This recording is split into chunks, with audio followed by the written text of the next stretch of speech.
आदित्याय भास्कराय नमः। ॐ सूर्याय नमः आदित्याय नमः दिनकर कोटि प्रभाकर। ॐ सूर्याय नमः ॐ सूर्याय नमः आदित्याय नमः दिनकर कोटि प्रभाकर। ॐ सूर्याय नमः।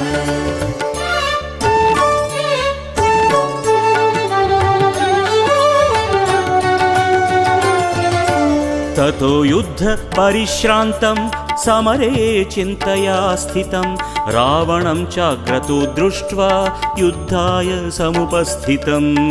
ॐ सूर्याय नमः ॐ सूर्याय नमः। ततो युद्ध परिश्रान्तं समरे